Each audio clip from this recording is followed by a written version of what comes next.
1816, l'empereur Napoléon, exilé à Sainte-Hélène, entendit parler d'un peuple qui ne portait pas d'armes. Pas d'armes? Vous voulez dire qu'ils n'ont pas de pistolet, demanda l'empereur. Quand on lui expliqua que les habitants d'Okinawa n'avaient droit à aucune arme blanche, Napoléon s'écria « Je ne peux pas comprendre un peuple qui ne s'intéresse pas à la guerre. » Située entre l'extrême sud du Japon et l'île de Taïwan, au large de la Chine, l'île d'Okinawa mesure environ 120 km de long sur 20 km de large. Elle a connu une histoire mouvementée. Occupée successivement par les Chinois puis par les Japonais, le port de toute arme blanche fut interdit à 2 reprises. Une première fois par le roi Shōshin qui unifia l'île en 1509. Et une deuxième fois en 1609, lorsque le clan japonais des Satsuma envahit l'archipel.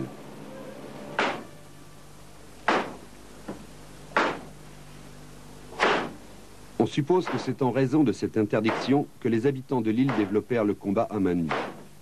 Endurcis au makiwara, les extrémités des membres devinrent aussi dures que le sabre. Pieds et poings pouvaient assommer un samouraï en armure de cuir.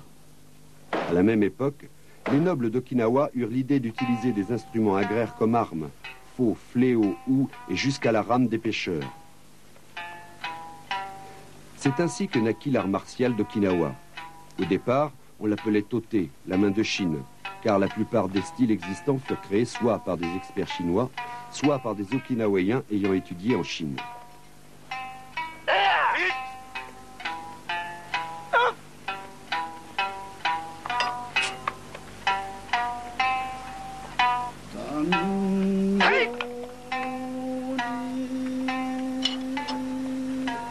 C'est seulement en 1936, à la veille de la guerre sino-japonaise, que les maîtres d'Okinawa décidèrent d'adopter le nom de karaté, la main vide, pour désigner leur art.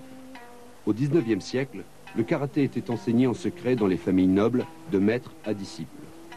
En 1879, Okinawa fut intégré au Japon. En 1905, grâce à l'action d'Anko Itozu, le karaté fut adopté par les lycées d'Okinawa comme une méthode d'éducation physique. C'est la première fois que cet art était enseigné de façon ouverte et en groupe.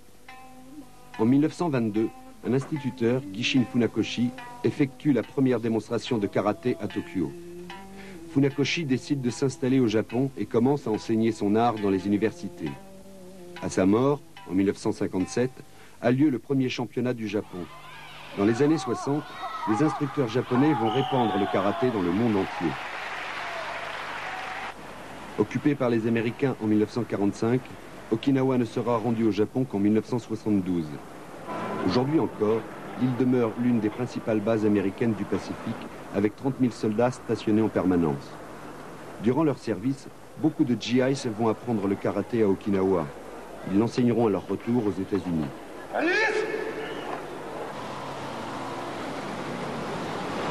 De nos jours, l'île d'Okinawa compte environ 1 million d'habitants.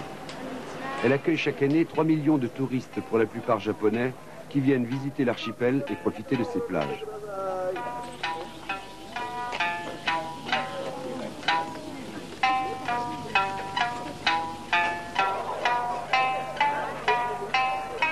Avec plus de 200 dojos, Okinawa demeure le berceau du karaté.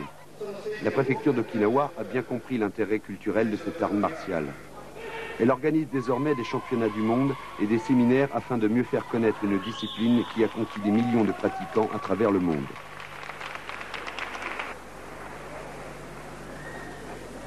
For us, it is very important to inherit our Pour nous, traditional il est très important way de of transmettre karate. notre conception traditionnelle du karaté. Au Japon, de nos jours, il existe différentes écoles de karaté. Dans les compétitions internationales, l'équipe du Japon représente l'ensemble de l'archipel nippon, y compris Okinawa. Mais il y a de petites différences entre le karaté japonais et le karaté d'Okinawa. Nous voulons donc essayer de transmettre et de développer ici notre karaté, celui des origines.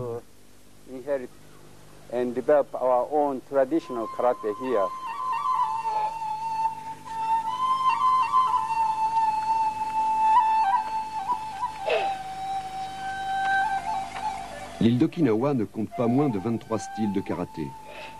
Mais on peut regrouper toutes ces écoles en 4 courants principaux. Le Shorin Ryu, le Goju Ryu, l'Uechi Ryu et le Kobudo, le travail des armes, auquel vient s'ajouter une école très particulière, le Motobu Ryu.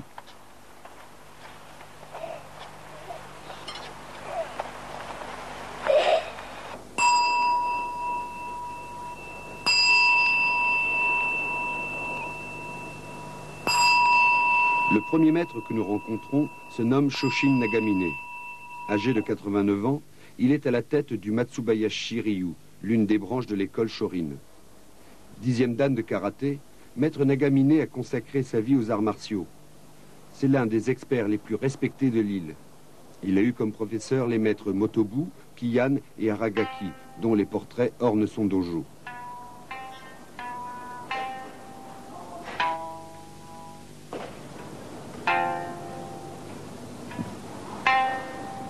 Il existait autrefois à Okinawa 3 styles dénommés Shurite, Tomarite et Naate d'après les 3 localités Shuri, Tomari et Naha.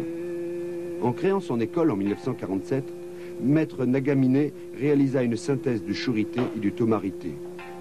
Comme les fondateurs de ces 2 styles s'appelaient Matsumura, il nomma son école Matsubayashi, ce qui signifie la forêt de pins.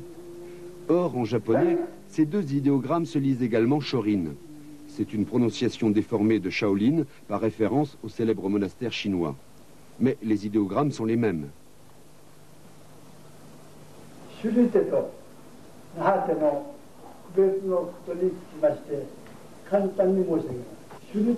vais vous expliquer la différence entre Shurite et Naate. Shurite était le style pratiqué autour du château de Shuri et Naate autour du port de Naha. Les 2 sont des styles majeurs d'Okinawa. Pour le Shurite, il y a 3 éléments essentiels. L'agilité, la rapidité de la technique et le déplacement. En Naate, on utilise la force physique et des déplacements en arc de cercle. En Shurite, on utilise des déplacements naturels. La différence la plus importante consiste dans la respiration. En Shurite, on respire naturellement, alors qu'en Naate, on utilise une respiration forcée avec des expirations sonores.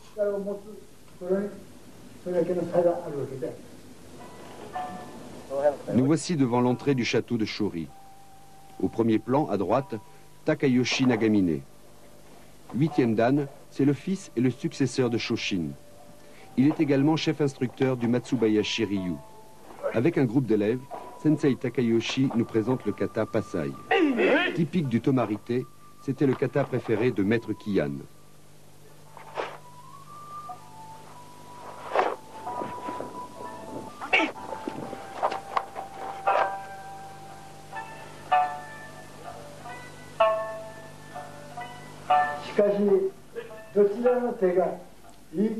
Certains auteurs disent que le Shurite convient mieux aux hommes grands et minces et que le Naate est plus adapté aux personnes petites et fortes. Mais je ne suis pas de cet avis. On ne peut pas dire qu'un style soit supérieur à l'autre.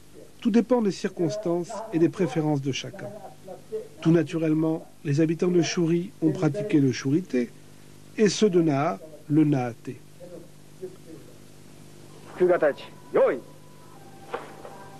Devant le château de Shuri, détruit par les bombardements américains en 1945 et reconstruit à l'identique en 1992, Takayoshi Nagamine et ses élèves démontrent le premier Fugiyu Kata.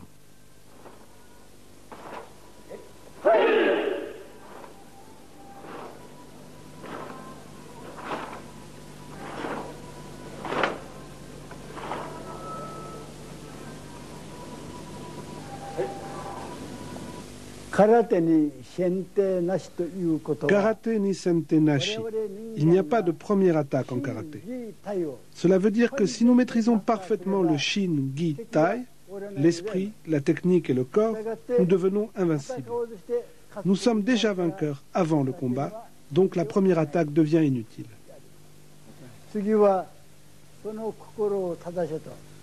Il existe une deuxième sentence importante en karaté. Il faut corriger votre esprit. Cette phrase signifie que l'être humain est égocentrique, égoïste. En cherchant son propre bonheur, on exclut celui des autres. Nous avons tous cette tendance.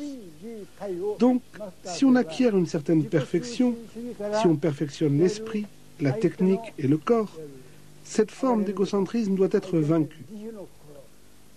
C'est dans ce sens que depuis des années, je mets l'accent sur la pratique du zen. Car à mon avis, il faut arriver à corriger l'état d'esprit.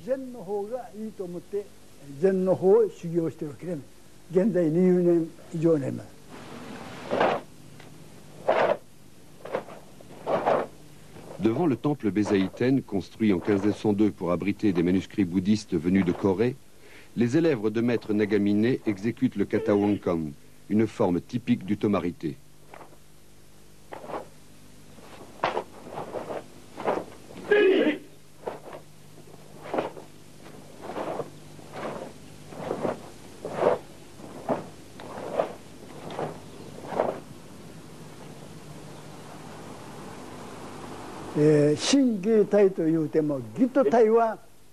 Maîtriser la technique et le corps, c'est relativement facile à atteindre. Mais le plus difficile, c'est le problème de l'esprit. Parce que l'être humain est toujours plein de désirs. L'égocentrisme est toujours présent. Il faut lutter tous les jours contre son propre esprit, contre la faiblesse, la paresse, l'égoïsme.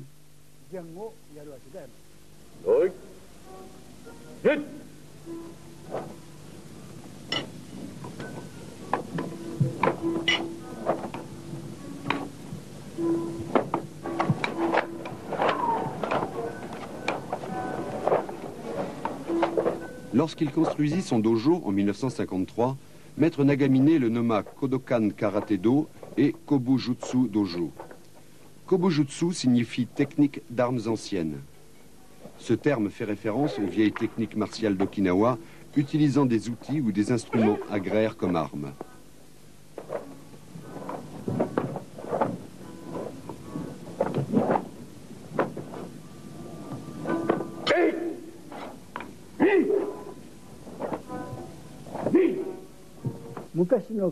Autrefois, on n'enseignait pas le karaté par intérêt, mais avec l'esprit et pour l'esprit.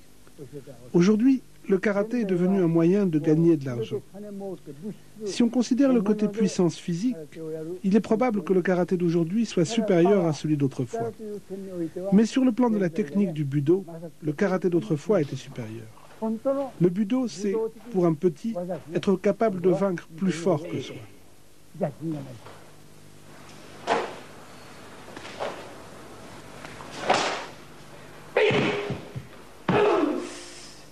Le kata Kuzanku fut introduit à Okinawa en 1761 par un expert chinois dont c'était le nom.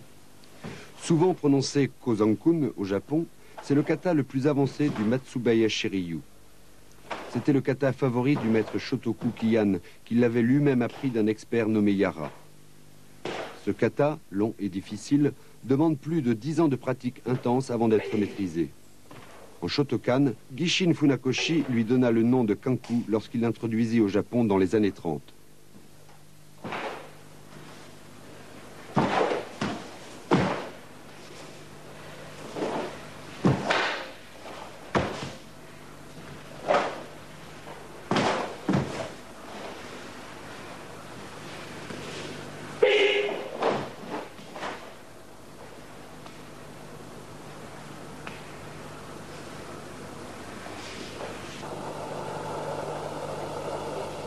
Une des différences fondamentales entre le karaté d'Okinawa et son homologue japonais concerne le durcissement du corps.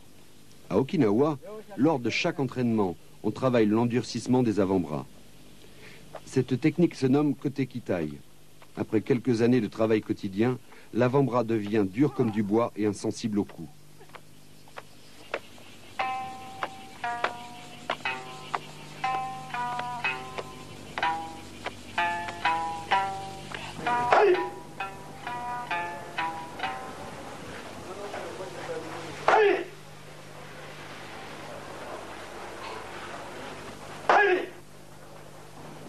Âgé de 79 ans, maître Katsuya Miyaira, 10e dan, dirige l'association de karaté Shorin Ryu d'Okinawa. Dès l'âge de 15 ans, Katsuya Miyaehira devint l'élève de Shoshin Shibana, lui-même disciple d'Anko Itozu. Gishin Funakoshi rendit célèbre l'enseignement d'Itozu au Japon en créant le Shotokan. Mais, à Okinawa, c'est maître Shibana qui fut en quelque sorte le successeur d'Itozu. En 1935, Shoshin Shibana nomma son école Shorin Ryu. Les deux idéogrammes pouvant également se lire Kobayashi Ryu, ce qui signifie la petite forêt. En 1968, maître Shibana reçut le titre de 10e dan Anshi. Ce fut le premier maître d'Okinawa à recevoir un tel honneur. À sa mort, en 1969, Katsuya Miyaehira lui succéda comme président de l'association du karaté Shorin Ryu d'Okinawa. Maître Miyaehira exécute ici le kata Pasai. Il en existe deux versions. Le Oyadomari no Pasai du Tomarite, que l'on retrouve en Matsubayashi Ryu, et le Matsumura no Pasai du Shurite, transmis par maître Itozu. C'est cette forme que maître Shibana enseigna à Miyaehira. C'est l'un des katas les plus anciens d'Okinawa. Le terme Pasai signifie traverser la forteresse.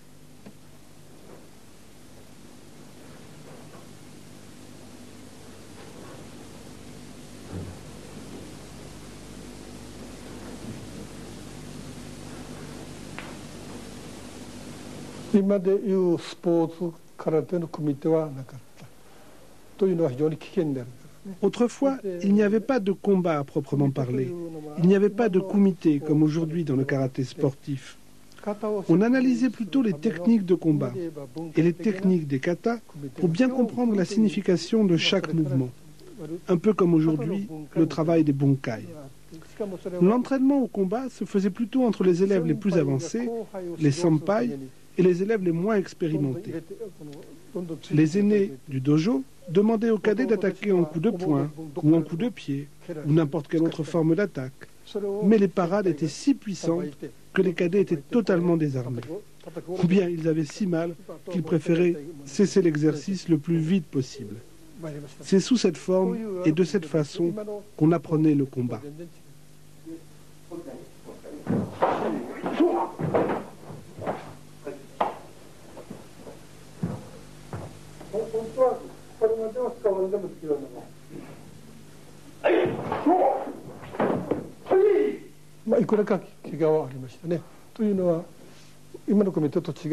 Autrefois, il y avait parfois des kakedameshi, des duels entre adeptes de différentes écoles. De temps en temps, il y avait des petits accidents, mais pas vraiment graves, au maximum un bras cassé. En cherchant à briser une attaque, on pouvait de temps en temps provoquer des hématomes assez importants. À cette époque, on recherchait l'efficacité en attaque à l'aide d'un coup mortel. C'est pourquoi on faisait beaucoup d'exercices au makiwara. On cherchait l'attaque unique. Surtout quand on s'entraînait avec un senpai, un aîné, on recevait des techniques de blocage si puissantes qu'on avait souvent les bras noirs. À l'époque, quand on disait à quelqu'un « ton bras est devenu lourd », ça veut dire « tu as commencé à faire des progrès en karaté ».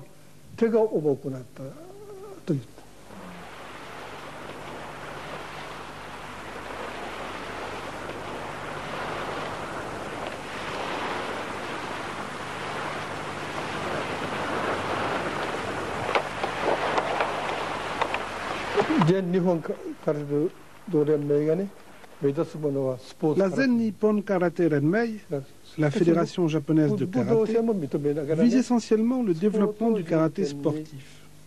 C'est à travers cette pratique sportive du karaté qu'elle recherche l'aspect budo, c'est-à-dire le développement de la personne. Et donc, elle n'admet l'esprit du budo qu'afin de développer le karaté sportif. Je pense exactement l'inverse. Pour moi, l'aspect budo est fondamental. Et c'est pour développer l'esprit du budo que j'admets la sportivité du karaté. Le karaté qui est pratiqué en Europe, c'est effectivement le karaté sportif. Mais pour moi, c'est la formation de l'homme qui est fondamentale. Et c'est ça, l'esprit du budo. Dans le budo, la formation de l'esprit humain est fondamentale.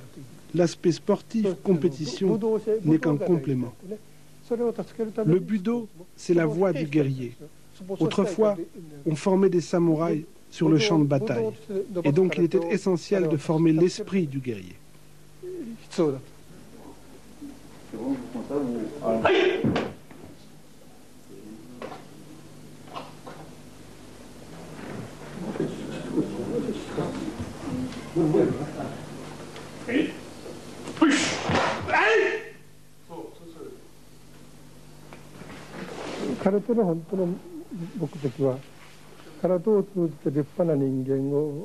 L'objectif fondamental du karaté, c'est la formation des hommes. C'est en même temps ce qui est exprimé dans cet idéogramme, Kyozon Kyohei, qui signifie la recherche de la prospérité mutuelle. Donc, ce n'est pas la recherche égoïste de la prospérité personnelle, c'est pour développer, pour progresser ensemble. Kyozon Kyohei, c'est la prospérité et la recherche de la paix mondiale. Cette idée est essentielle. Elle est fondamentale pour la pratique du karaté, la recherche de la paix dans le monde. Il faut vivre ensemble et prospérer ensemble.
それから松村さんがね、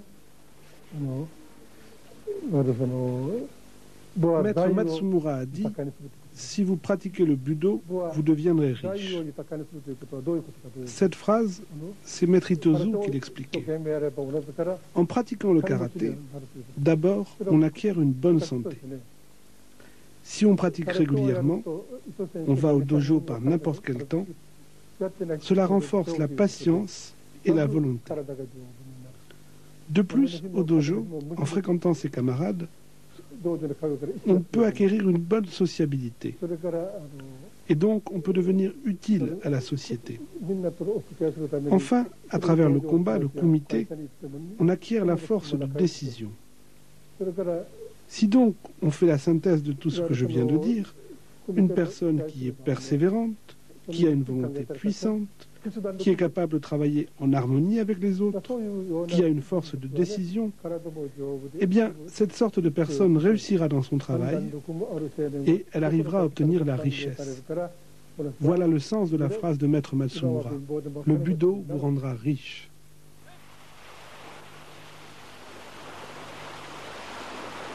Le kata Naihanchi fut introduit à Okinawa par un maître chinois, Azon. À l'origine, ce kata faisait partie du Naate. Mais il disparut de cette école et fut repris en Shurite. Maître Itozu modifia le kata Naihanchi et le scinda en 3 parties.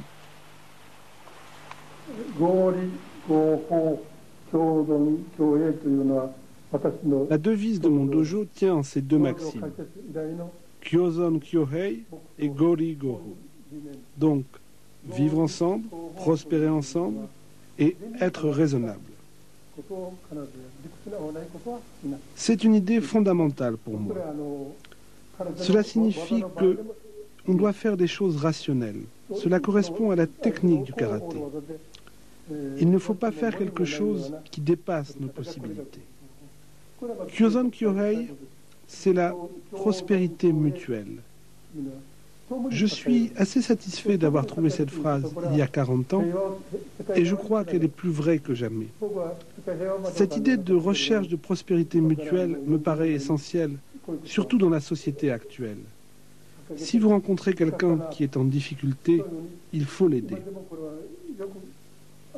Car même si vous devenez riche sans aider les autres, il n'y aura pas de sens dans votre vie. Donc c'est quelque chose qui est très important pour moi. Aujourd'hui, encore plus qu'il y a 40 ans. Prospérer ensemble, c'est la meilleure façon de vivre. J'insiste beaucoup sur cette idée, car je crois qu'on a trop tendance à l'oublier dans le karaté d'aujourd'hui.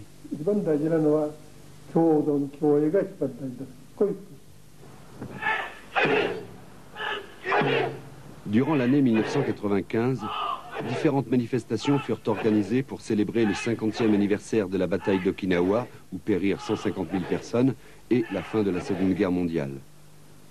Une de ces manifestations eut lieu au Mémorial de la Paix. Elle réunissait des centaines de karatékas venus du monde entier pour pratiquer ensemble, unis dans un même idéal de paix et de fraternité.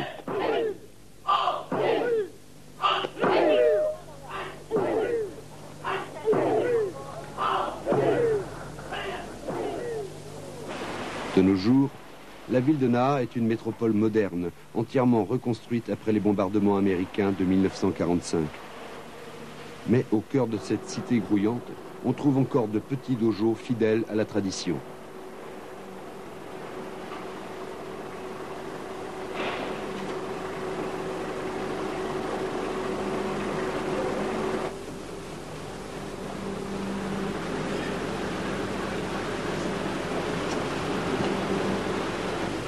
Nous sommes dans le dojo du maître Meitoku Yagi, 10e dan Goju Ryu. Maître Yagi a formé lui-même ses deux fils, Meitetsu à gauche et Meitatsu à droite, qui un jour prendront sa succession.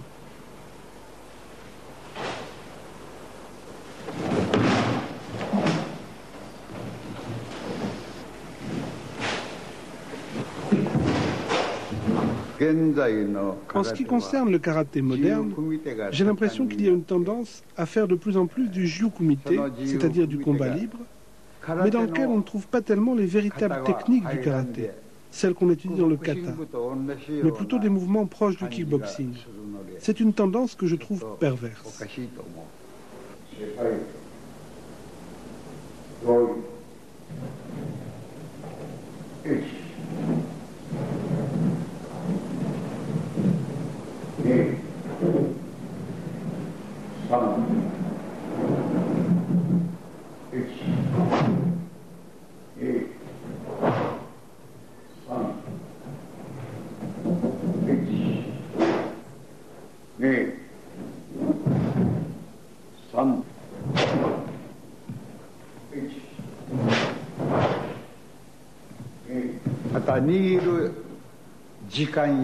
Contrairement à une opinion répandue, autrefois en karaté, on utilisait beaucoup plus la main ouverte que le poing fermé.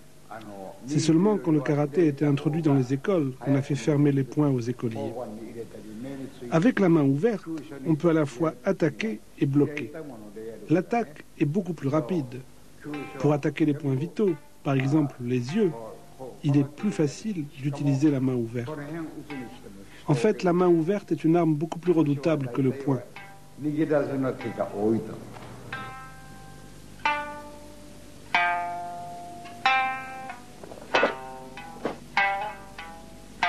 À Okinawa, l'entraînement au bord de la mer est une tradition. Les frères Yagi viennent régulièrement ici afin de travailler les bunkai, les applications du kata qui se pratiquent avec un partenaire, loin des regards indiscrets. Chaque kata possède ainsi une version qui s'exécute à deux et permet de comprendre le sens martial de ces techniques.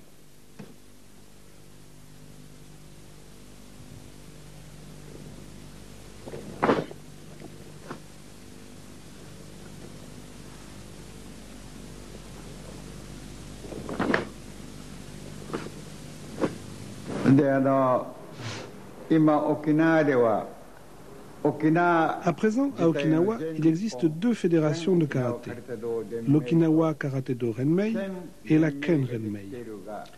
Cette seconde fédération s'est inspirée des katas japonais, c'est-à-dire les katas tels qu'on les travaille au Japon. Ils ont évolué, ils sont différents des katas originaux, ceux que nous travaillons ici à Okinawa.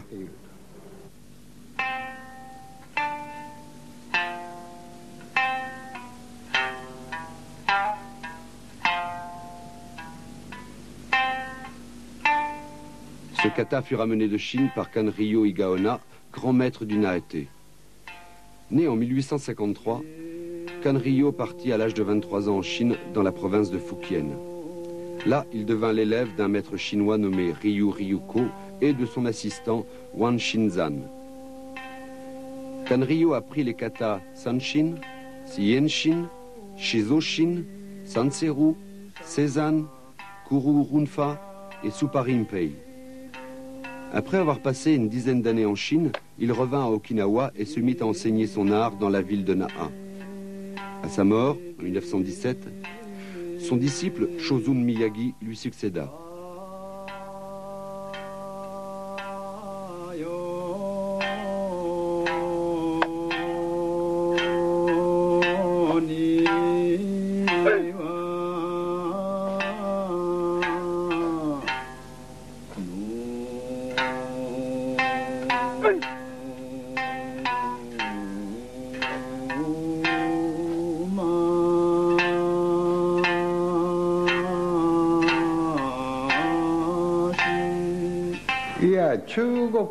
Autrefois, le karaté de maître Miyagi s'appelait Todie, la main de Chine, parce qu'il avait appris son art en Chine. Les techniques de combat chinoises utilisent beaucoup plus les mains ouvertes que les poings.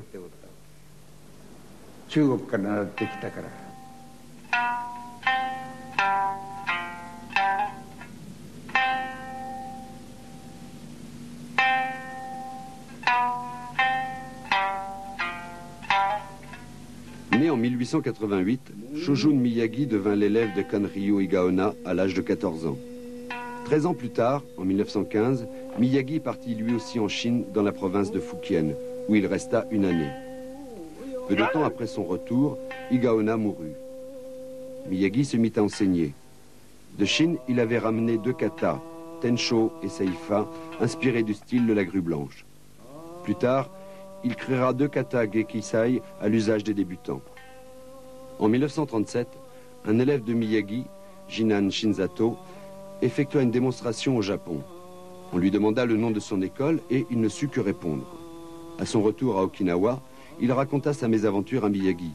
Celui-ci, s'inspirant d'un poème chinois tiré du Bubishi, un classique martial, tout dans l'univers respire du Ryu, nomma son école Goju Ryu, de Go la force et Ju la souplesse.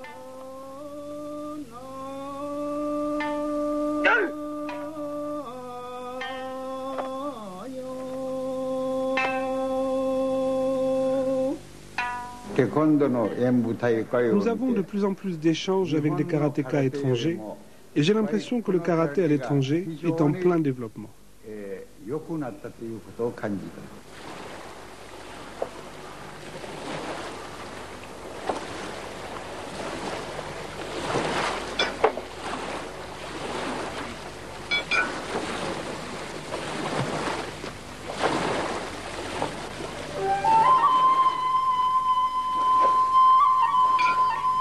Après la guerre, Shozun Miyagi se mit à enseigner chez lui dans sa maison. Il mourut en 1953, à l'âge de 65 ans. Il laissait une dizaine de disciples, dont Meito Kuyagi et Eiichi Miyazato.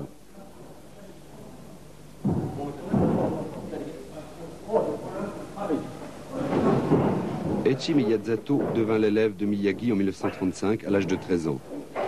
Il resta avec son maître jusqu'à son décès. En 1957, Miyazato ouvrit son dojo, le Junnokan, le plus grand dojo de Naha.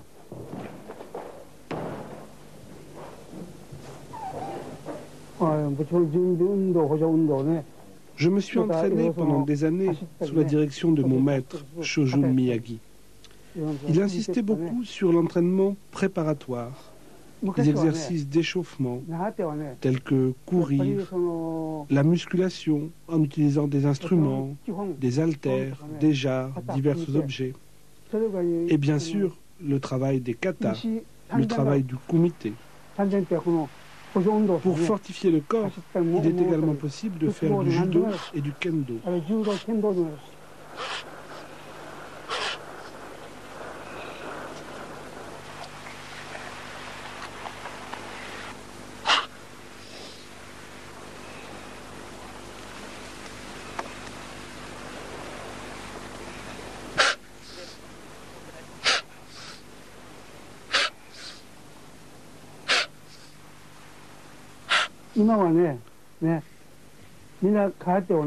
La différence entre aujourd'hui et autrefois, c'est qu'autrefois, quand on pratiquait le karaté, on ne le faisait pas savoir aux autres. On ne faisait pas de publicité, comme on le fait aujourd'hui. J'ai pratiqué le judo au Kodokan, je suis 7e dan, ainsi que le karaté par ailleurs. À l'origine, ces deux arts martiaux étaient réunis. Quand l'adversaire est à distance, on utilise les coups de poing, les coups de pied, et le judo pour le combat corps à corps, les techniques de projection et les techniques d'attaque au sol. Dans l'ancien temps, le kata était composé d'attaques efficaces qui avaient été testées sur le champ de bataille par les adeptes d'autrefois.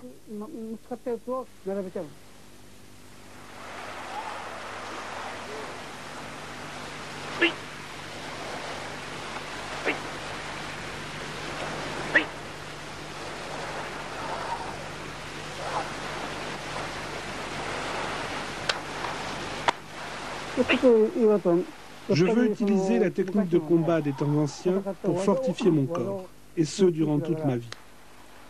Le karaté est un exercice de force morale qui aide les faibles et rend les hommes meilleurs.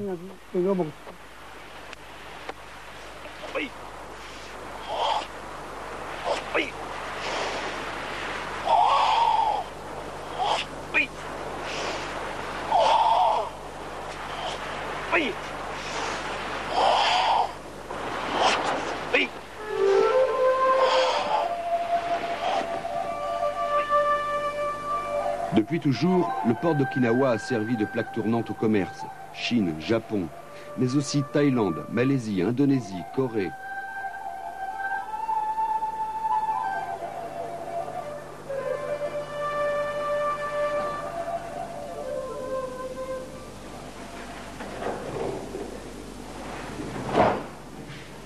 Parmi les jeunes experts de l'école Goju, l'un des plus brillants est sans doute Moriyo Igaona, 9e dan. Né en 1938 à Okinawa, Maître Igaona, après avoir passé plusieurs années à Tokyo, a fini par s'installer à San Diego, en Californie. Il a créé une organisation qui diffuse son enseignement dans le monde entier, y compris l'ex-URSS. Mais Moriyo Igaona retourne régulièrement à Okinawa, où il a toujours un dojo. C'est un disciple d'Anichi Miyagi, neveu du fondateur du Goju Ryu. Il nous présente le kata Suparimpei, dont le nom chinois est Pichurin, 108 mains. C'est le kata le plus complexe de l'école Goju. Il fut enseigné par Kanryo Igaona à Shojun Miyagi, lequel l'amena à un très haut niveau d'exécution.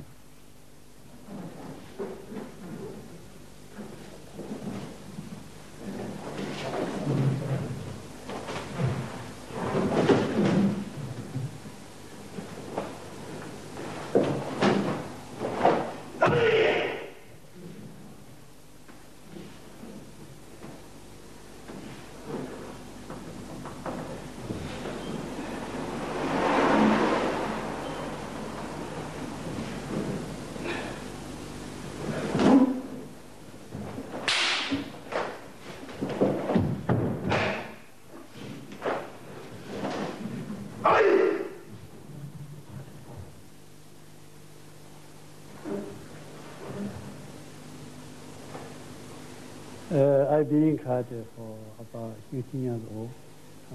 That time, my father. J'ai débuté le karaté environ vers l'âge de 15 ans. Mon père pratiquait le Shorin Ryu. Un jour, je l'ai vu enseigner les katapinan à des amis. Je fus très impressionné.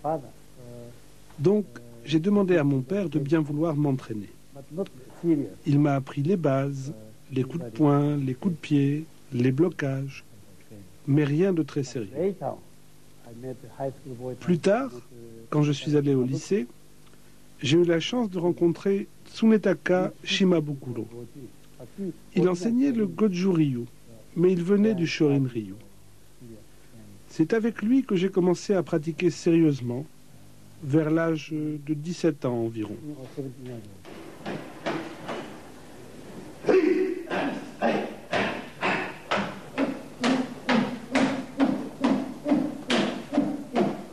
En Goju Ryu, Le pratiquant doit être capable d'encaisser l'attaque adverse, d'où un travail d'endurcissement du corps.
Les principales différences entre le Naate et le Shurite, à mon avis, tiennent essentiellement au kata.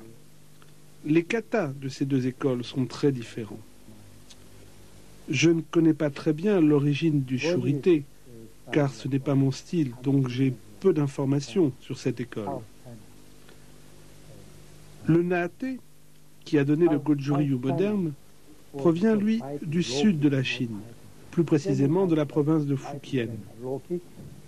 Les écoles du sud de la Chine basaient leur enseignement sur le combat rapproché et le corps à corps. Les coups de pied s'effectuaient toujours très bas. À l'inverse, le Shurite, avec ses postures très hautes, ses techniques rapides, ses coups de pied hauts, parfois même sautés, évoque plutôt les écoles du nord de la Chine. Cette différence entre écoles du nord et du sud de la Chine se retrouve entre Shurite et Naate, et ce, principalement dans les katas des deux écoles.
J'ai effectué des recherches sur les origines du Goju-Ryu. À deux reprises, je me suis rendu dans la province de Fujian, dans la ville de Futsu, où ont séjourné Kanryo Egaona et Shojun Miyagi. J'ai rencontré des experts chinois et nous avons comparé nos techniques. J'ai pu constater qu'ils utilisaient à peu près le même système de musculation que nous, ce que nous appelons en Goju-Ryu Uju Undo, des petits haltères de pierre, shishi et sashi. J'ai découvert qu'ils utilisaient la technique des mains collantes, comme nous. Les Chinois la nomment kaki, alors qu'à Okinawa, on dit kakie. Mais les idéogrammes sont les mêmes. Juste une petite différence de prononciation. Les katas que j'ai vus étaient différents. Mais certaines parties se retrouvent dans les katas du Goju-ryu. Les déplacements, la position Sanshin, le kamae, les mains ouvertes, les tests durant l'exécution du Sanshin. Néanmoins, je n'ai retrouvé aucun kata du Goju-ryu dans son intégralité. Mais cela ne m'a pas découragé. Je n'abandonne jamais. Je suis bien décidé à retourner en Chine afin d'y poursuivre mes recherches.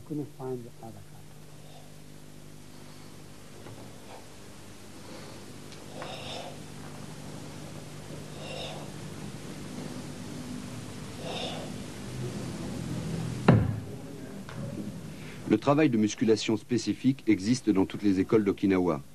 Mais c'est en Goju-ryu qu'il est le plus développé. Si l'on vous demande à Okinawa si vous aimez faire des chichis, ne le prenez pas mal. C'est en effet le nom de ce type d'haltère.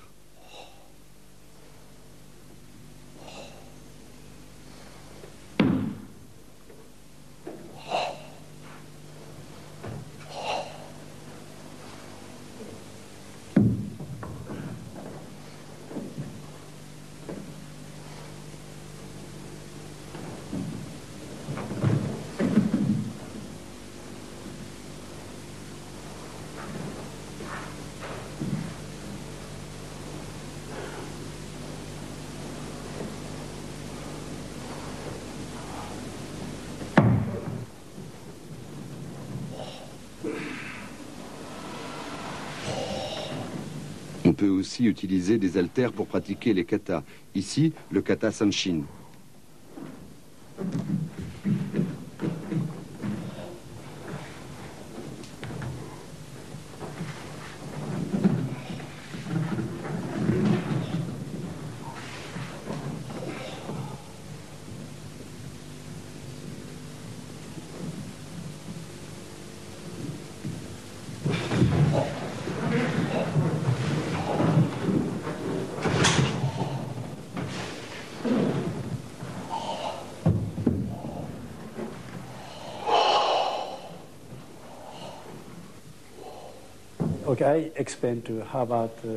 Je vais vous expliquer d'où vient la puissance du coup. Dans le coup de poing, la puissance provient d'abord du pied, des muscles, des tendons, les orteils, la cheville, puis le genou, la hanche et l'épaule. Enfin, le coude et la main. C'est le chemin suivi par l'énergie externe, si je puis dire. L'énergie interne, elle, vient du ventre. Elle est libérée à l'expiration. La puissance provient de la parfaite coordination entre ces deux facteurs, le mouvement et la respiration, le corps et l'énergie interne, si vous préférez.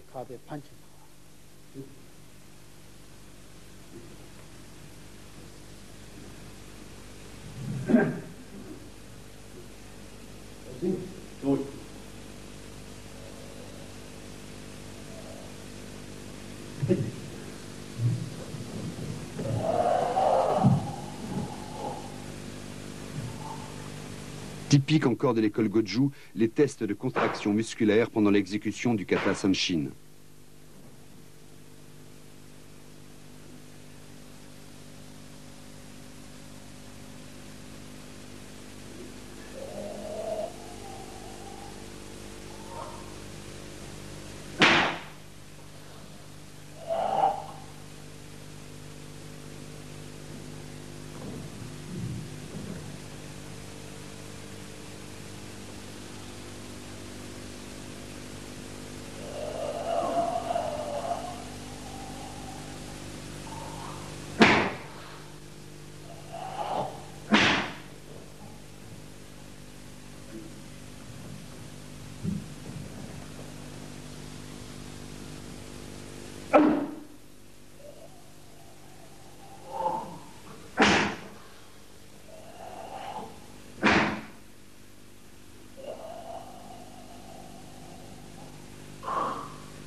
La respiration joue un rôle essentiel en karaté, surtout dans l'école Goju, à la fois pour l'énergie interne et pour la santé.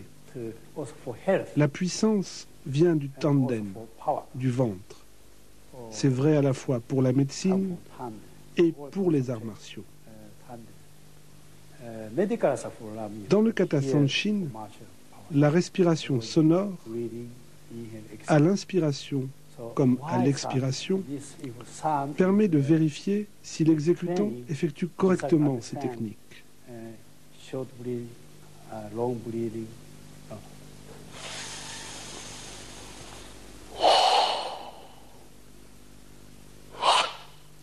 Le son permet de vérifier si la technique est correctement exécutée.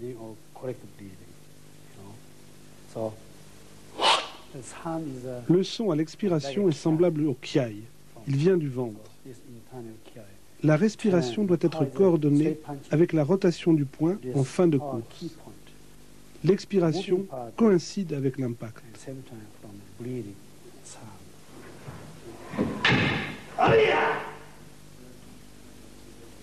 Comme tous les grands maîtres d'Okinawa, Morio Igaona est un expert dans le maniement des armes de Kobudo. Il nous fait ici une démonstration de sai contre bâton.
Dans la panoplie des armes de Kobudo, les faucilles ou kama occupent une place de choix.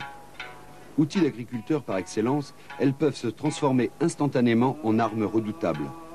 Tranchantes comme des rasoirs, leurs lames exigent un maniement irréprochable.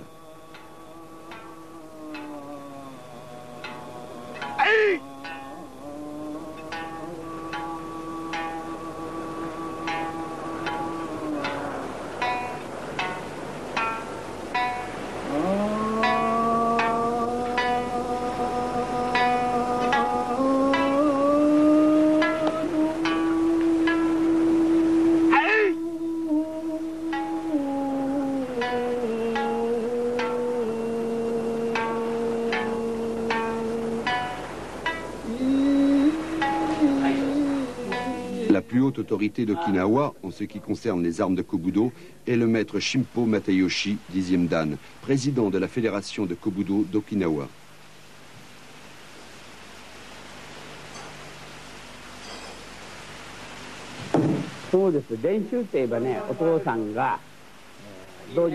En ce qui concerne l'entraînement, mon père avait 3 dojos. Un à Kadena, un à Naa et un troisième à Shata. J'ai commencé à m'entraîner en regardant les autres, vers l'âge de 4 ans. Et quand j'ai atteint l'âge de 7 ans, je connaissais déjà à peu près 5 katas.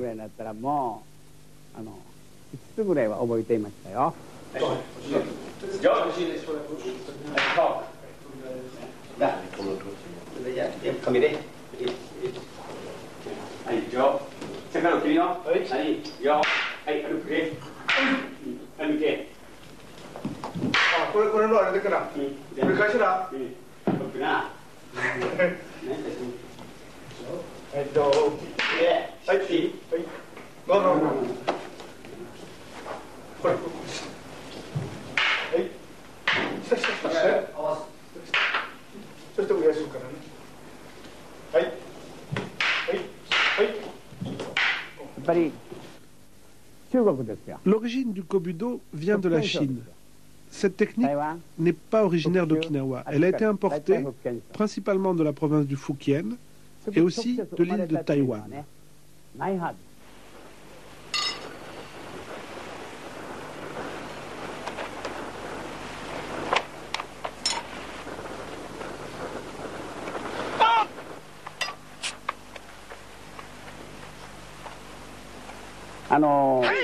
そんなたくさんあるでしょう。だいたい Okinawa était un pays pacifique où il n'y avait pas de fer. Quand le clan des Satsuma a envahi l'île, les femmes de paysans ont été attaquées par les soldats. Donc pour se défendre, les paysans se sont mis à utiliser leurs outils comme armes. Et de cette façon, la plupart des armes de kobudo d'Okinawa proviennent soit de la terre, soit de la mer. 99% des armes d'Okinawa proviennent des instruments de la vie quotidienne. Sans fer, il n'y avait ni sabre ni couteau.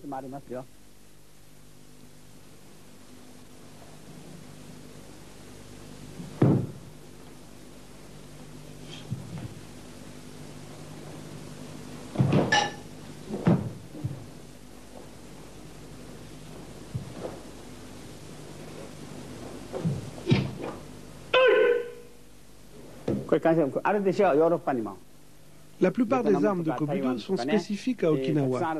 Par exemple ici, le mametaki. C'est une sorte de fléau en bois articulé qu'on trouve aussi au Vietnam et à Taïwan. Au départ, les techniques de kobudo sont des techniques de paysans. Plus tard, elles ont été récupérées par les nobles qui les ont transmises et enseignées. Mais au niveau de la gestuelle de ces techniques, on retrouve les mouvements de la vie quotidienne, les mouvements du paysan qui bêche son champ, les mouvements du pêcheur, du lancer de harpon, les mouvements de manivelle ou de fléau, tous les mouvements quotidiens de l'agriculture ou de la pêche.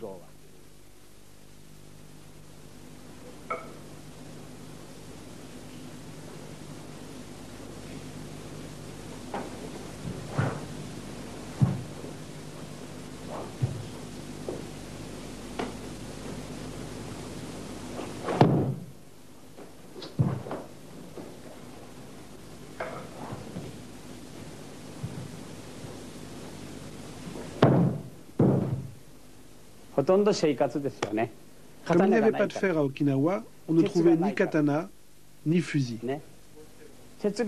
Donc, les armes qu'on employait étaient les outils de la vie quotidienne. Par exemple, différentes sortes de manivelles, les fléaux qu'on employait pour le blé ou le riz, comme le mametaki. Il y avait aussi la rame des pêcheurs, écou.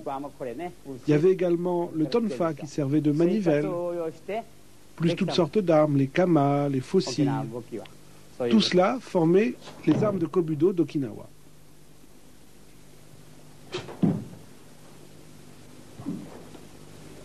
Quand j'étais jeune, pour l'entraînement, mon père me faisait porter des guettas en pierre, des sortes de sabots en pierre très lourds, pour sauter, pour la musculation des jambes. Je mettais également des chaussures en paille, avec lesquelles je sautais sur des rondins huilés qui étaient disposés environ tous les 2 mètres sur le sol à intervalles réguliers. Et souvent, il m'arrivait bien sûr de glisser, de tomber et de me blesser, notamment de me blesser aux pieds, la plante des pieds. Cet exercice avec les rondins huilés était destiné à développer mon agilité et aussi à renforcer mes techniques de saut.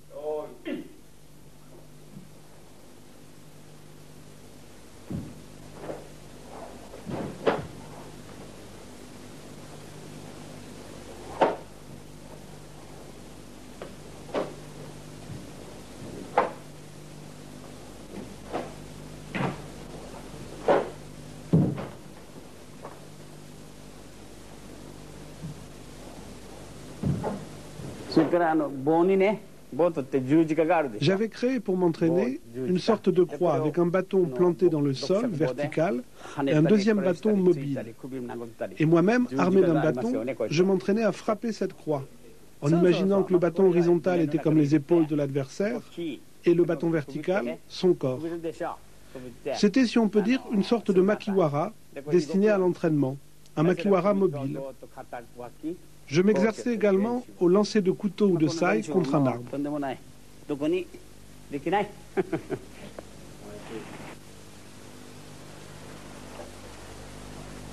Un kata de Eku, la rame des pêcheurs. On ne peut qu'admirer la technique de maître Mateyoshi à l'âge de 75 ans.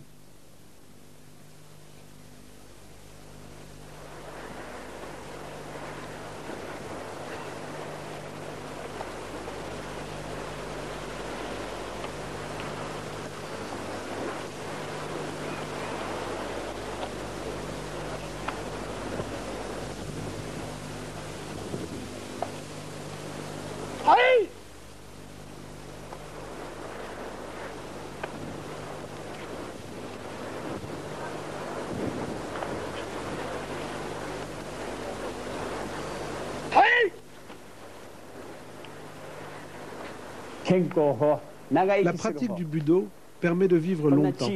Rien qu'à Okinawa, il y a plus de 400 centenaires.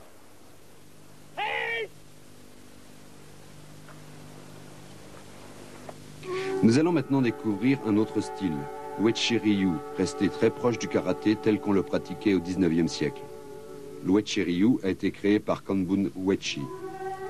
En 1897, âgé de 20 ans, Kanbun se rendit en Chine, dans la province de Fujian. Il devint l'élève d'un maître chinois, Su Shiwa, qui lui enseigna son art pendant 13 ans. En 1909, Kanbun Uechi revint à Okinawa. Mais c'est seulement en 1932 qu'il se décida à enseigner, alors qu'il vivait au Japon. Il revint s'installer à Okinawa en 1946 et mourut 2 ans plus tard. Maître Toyama fut l'élève de Kanbun Uechi. Celui-ci ramena en Chine 3 katas, Sanshin, Seisan et Sansei Ryu.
Maître Kanbun Uechi avait d'abord appris le karaté à Okinawa.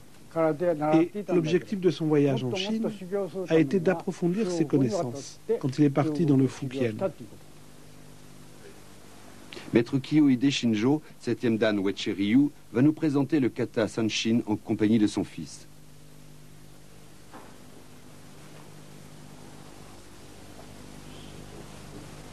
L'école Uechi a conservé la forme originelle du Sanshin, qui s'exécute main ouverte, contrairement au Goju Ryu, où ce kata se pratique avec les poings fermés.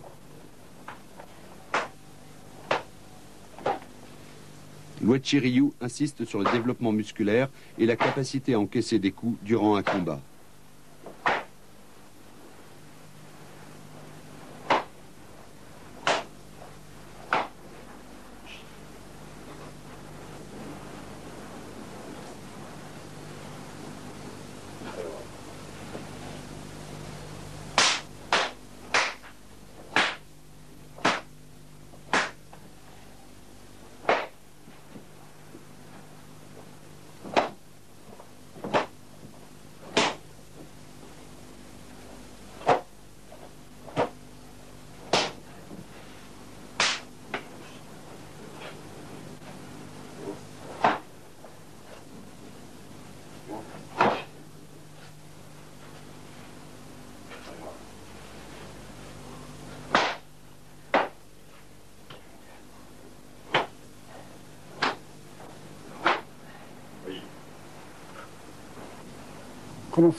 Le kata Sanshin est la base fondamentale de l'Uechi Ryu. Il permet de renforcer le haut et le bas du corps. On s'y exerce pendant plusieurs années, 3 ou 4 ans. Puis, après avoir acquis cette base, on apprend d'autres techniques. On s'exerce au renforcement des mains, des bras, des jambes, des pieds, et même de la pointe du pied au makiwara ou à d'autres instruments. Après avoir renforcé suffisamment les armes naturelles du corps humain, grâce à ces exercices de base, on peut passer à la pratique du combat.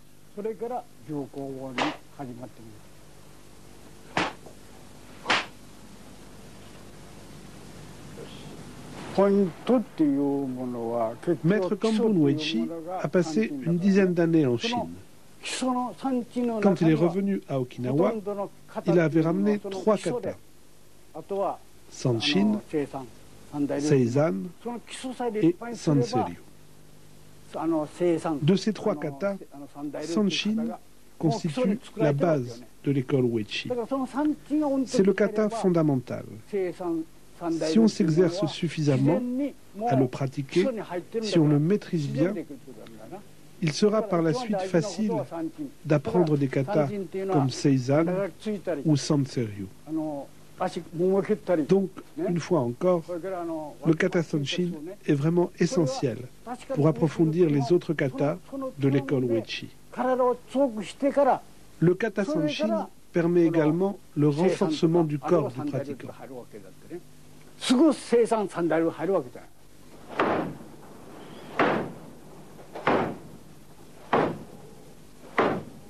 Le travail au makiwara occupe une place de choix en Uechi Ryu. Contrairement aux autres écoles, ce style utilise différentes formes de mains ouvertes pour l'attaque des points vitaux. On retrouve l'idée du karaté antique, à savoir une forme de self-défense très efficace où l'on peut encaisser des coups et tuer à main nue.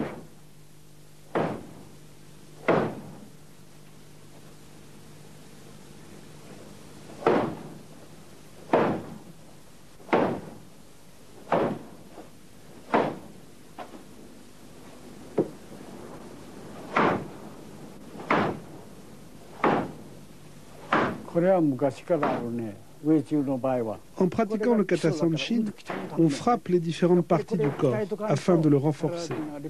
C'est un exercice traditionnel très ancien qui nous vient de Chine. Le kata Sanshin est la base fondamentale de notre méthode. On peut dire que sans le Sanshin, l'Uechi Ryu n'existerait pas.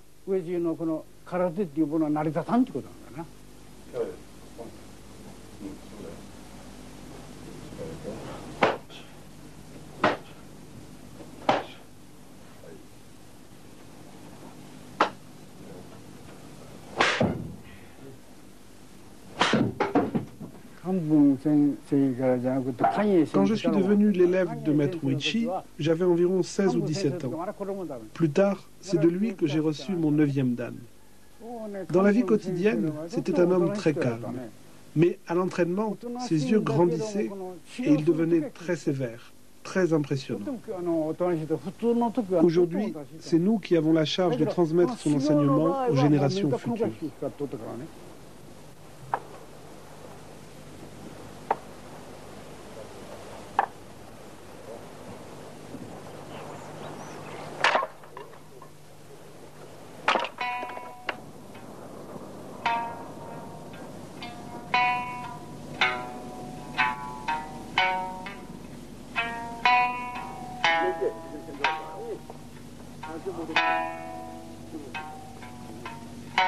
Nous allons à présent découvrir un style longtemps resté secret, le Motobu Ryu. Ce style fut enseigné à la famille royale d'Okinawa jusqu'au XIXe siècle par la famille Motobu. Shoyu Motobu fut l'instructeur du dernier roi des Ryukyu, Shotai, qui régna de 1848 à 1879. Bien après l'abolition de la royauté, Shoyu Motobu ouvrit un dojo à Naha en 1924. Il transmit son art à Seikichi Uehara et mourut en 1926. En 1947, Seikichi Uehara décida d'enseigner cet art au public et le nomma Motobu Ryu en hommage à son professeur.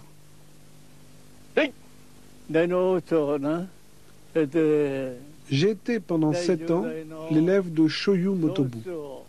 Mon maître a transmis son art à 2 personnes, son fils, Shomo Motobu, et moi-même. Après la guerre, j'ai décidé d'ouvrir cet enseignement au public.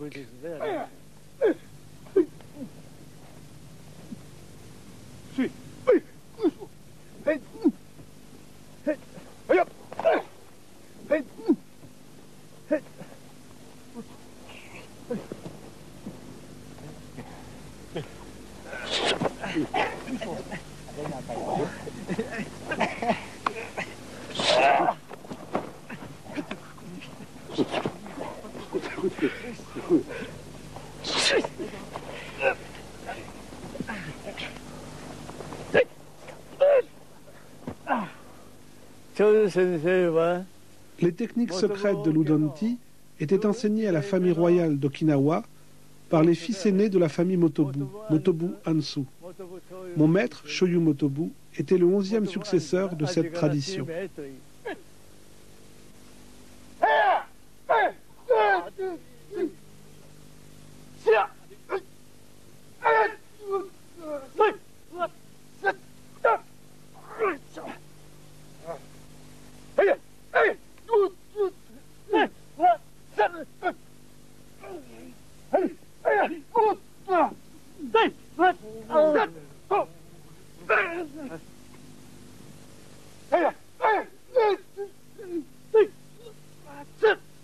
Le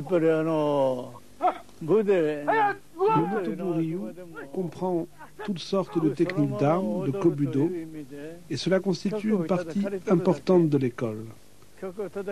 La façon de travailler les armes, notamment la façon de saisir les bâtons, par exemple, se retrouve également dans la danse d'Okinawa.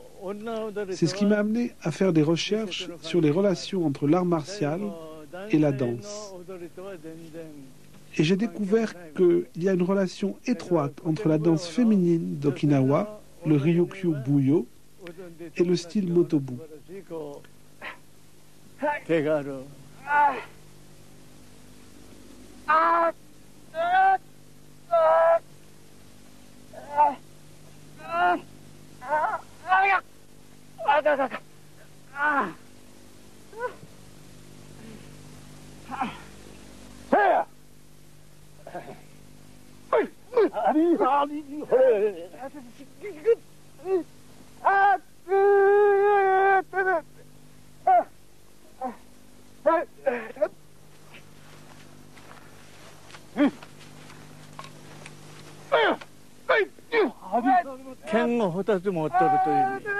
Dans la danse féminine, on découvre des techniques de main magnifiques. Voilà le mouvement du sabre en diagonale vers le haut, puis vers le bas.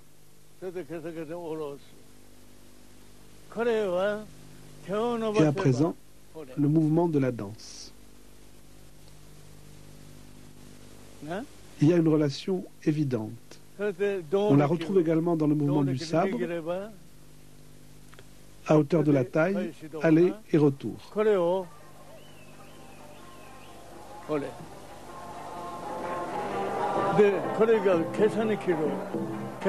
On suppose que comme les arts martiaux ont longtemps été interdits à Okinawa, les maîtres ont transmis leurs techniques en les dissimulant sous forme de danse.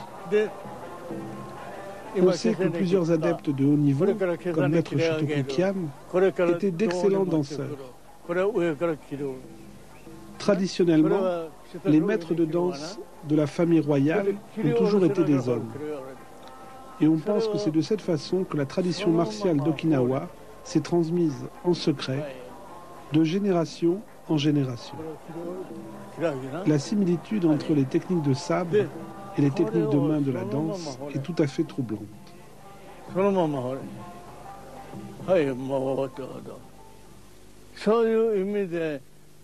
Curieusement, on trouve une relation étroite avec la danse féminine d'Okinawa, mais il n'y a pas de relation avec la danse masculine. On a fait appel à plusieurs danses, telles que Amakawa, Amachidori, toutes les danses féminines traditionnelles d'Okinawa. On trouve certains gestes, comme ceci, comme cela, et si j'ouvre la main, ce sont les gestes de la danse. Soulever les mains, déplacer les mains, retourner les mains.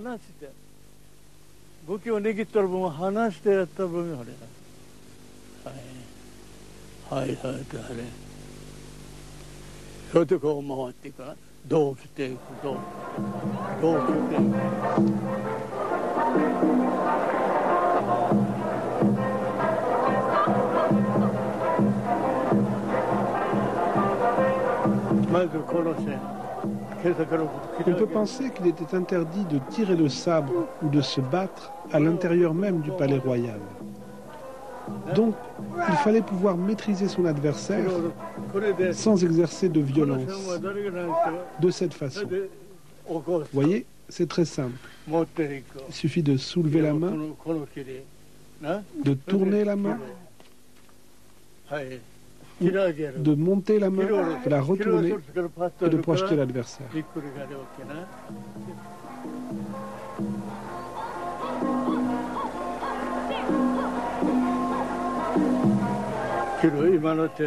À deux mains, on retrouve les mêmes techniques.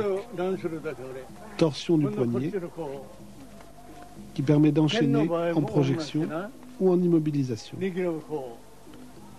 En danse, ces techniques s'appellent avoir du sable dans les mains.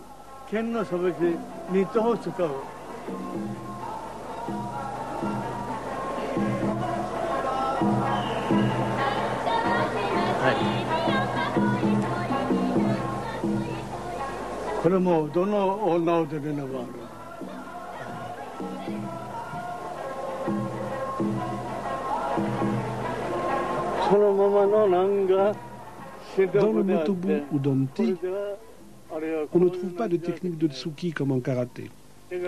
Notre technique est basée sur des mouvements circulaires issus de la danse et qui proviennent en fait des techniques de sabre.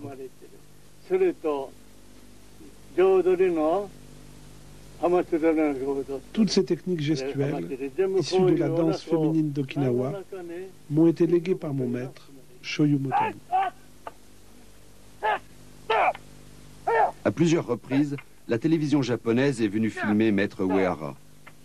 En effet, le Motobu Ryu est sans doute le moins bien connu de tous les styles d'Okinawa. Certains experts vont même jusqu'à mettre son existence en doute. Mais l'histoire de Shoyu Motobu est bien réelle. Il avait même créé en 1924 un club de recherche sur les arts martiaux d'Okinawa. Parmi les membres, on trouvait Shojun Miyagi, Kenwa Mabuni, Kentsu Yabu et Shotoku Kiyan. C'est dire son influence sur les adeptes de l'époque.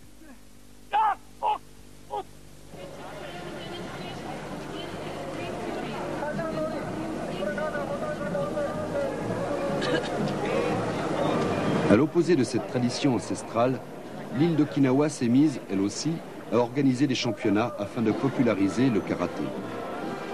En 1997, Okinawa va organiser les premiers championnats du monde, réservés au style originaire de l'île.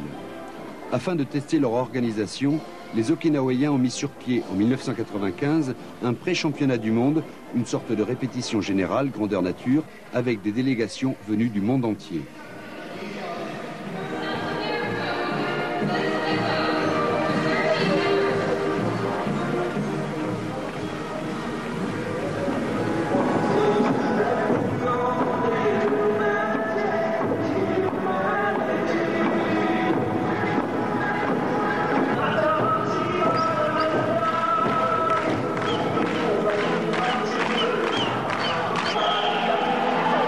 Plusieurs catégories existent dans ce type de compétition.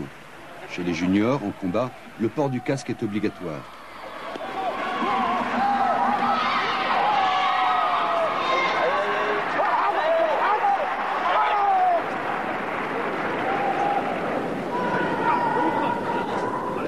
On trouve également des championnats de kata. Un peu comme en patinage artistique, les juges notent la prestation de chaque candidat.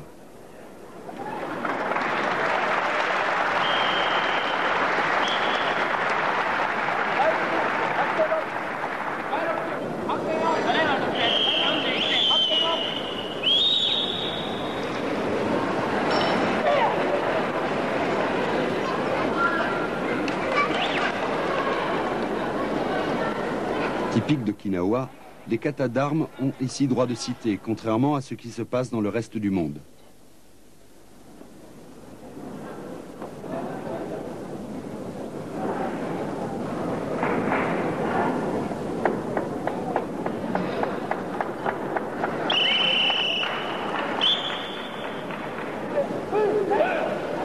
Mais l'épreuve reine reste bien sûr le kumité senior. La touche légère avec contrôle est autorisée.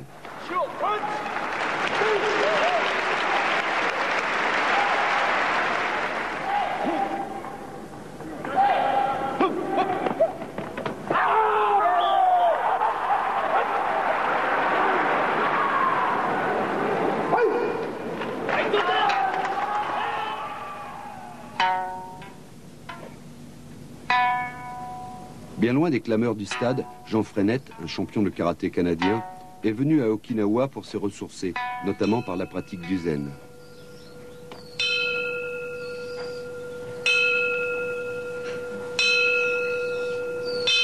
La pratique du zen nous amène à reprendre conscience de l'aspect de la concentration et l'aspect de la respiration.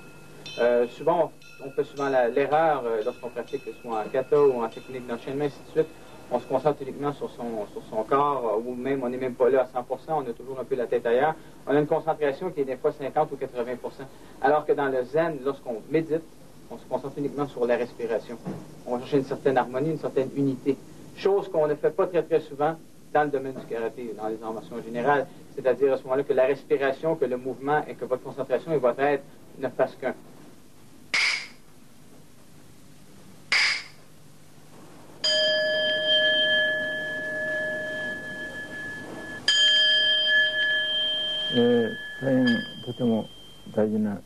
Pourquoi pratiquer le zen? Cette question revient souvent. Le but du zen est de se trouver soi-même, de réaliser sa vraie nature à travers la respiration et la concentration. Les samouraïs se sont intéressés au zen car ils devaient affronter la mort. Il leur fallait trouver un moyen de vaincre la peur. Or, le zen apprend à ne s'attacher à rien. L'objectif du zen est de se comprendre par l'intuition et non par la réflexion.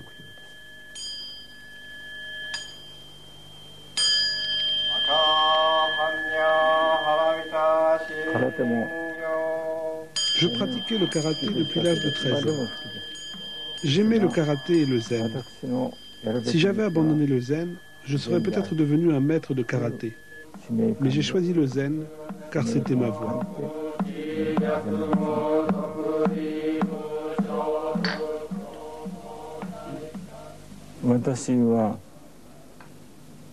Je suis né à Okinawa en 1921. J'ai commencé à pratiquer le karaté à l'âge de 13 ans avec maître Shojun Miyagi, le fondateur du Goju-Ryu. J'ai adoré la pratique du karaté et je me suis entraîné avec toute mon énergie.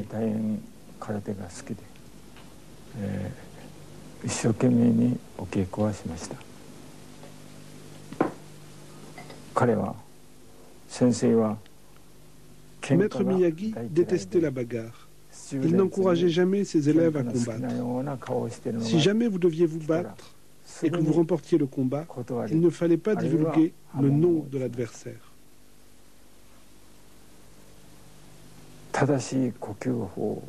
Maître Miyagi insistait toujours sur l'importance de l'esprit. Apprendre à bien respirer et avoir un bon esprit, ce sont les deux principes fondamentaux du karaté.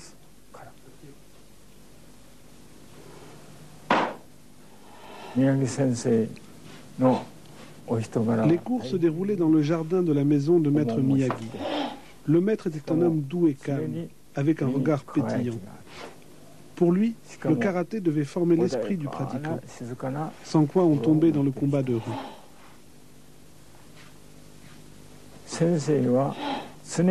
Ces cours comprenaient deux parties, un entraînement physique et un entraînement spirituel. Il nous parlait de son expérience, de sa philosophie de la vie. Il nous expliquait différentes règles concernant la pratique du karaté. Ne pas avoir d'armes en main, ne pas lancer un défi à un pratiquant de niveau inférieur. Pour lui, le karaté devait avant tout former l'esprit.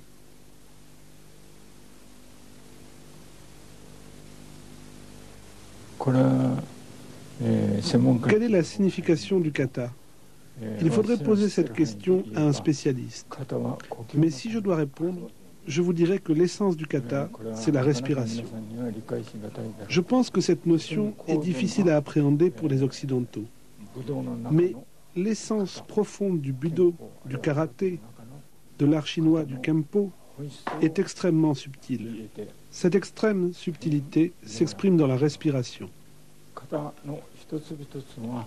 Le kata est l'essence du karaté, comme la respiration est l'essence de la vie.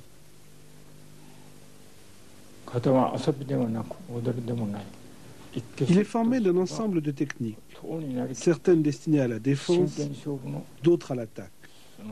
Le kata n'est ni une danse, ni un jeu.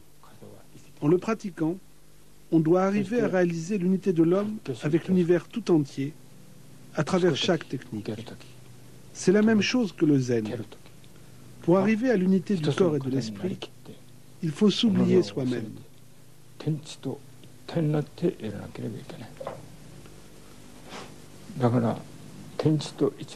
En pratiquant le kata, on doit réaliser l'union de soi-même avec chaque technique, puis l'union de soi avec l'univers. Pour être capable de s'unir au ciel et à la terre, il faut pouvoir s'oublier soi-même. Si vous êtes préoccupé par vous-même, vous n'arriverez pas à cette union avec l'univers.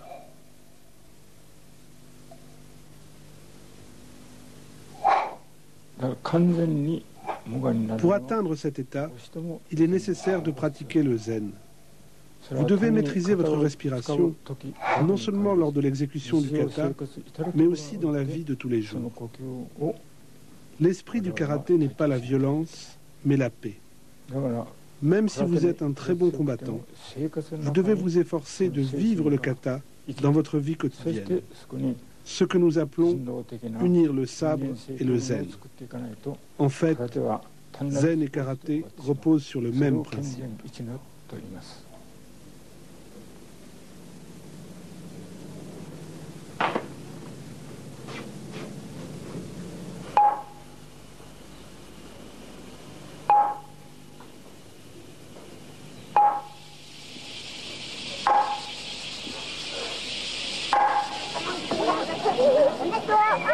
Enseigné dans les écoles depuis 1905, le karaté pour les enfants d'Okinawa fait partie de la vie quotidienne.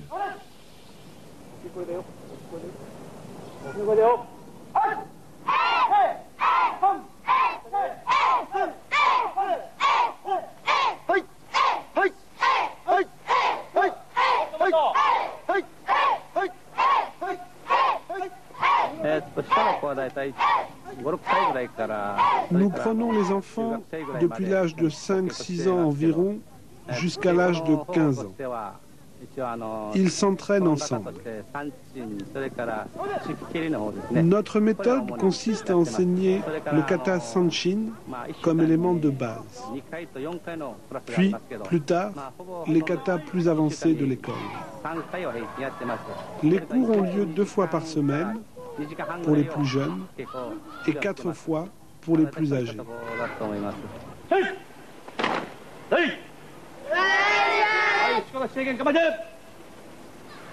Lorsqu'il introduisit le karaté dans les écoles, au début du siècle, Maître Itozu fit fermer les poings aux enfants. Il simplifia les katas et supprima tout l'aspect guerrier de la pratique. Ainsi, il transforma le karaté en une sorte de gymnastique éducative.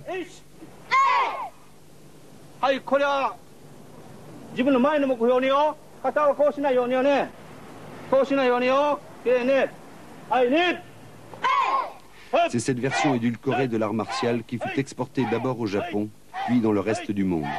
C'était sans doute le prix à payer pour que le karaté, une ancienne forme de combat à main nue destinée à tuer l'adversaire, devienne un moyen d'éducation pour le XXIe siècle.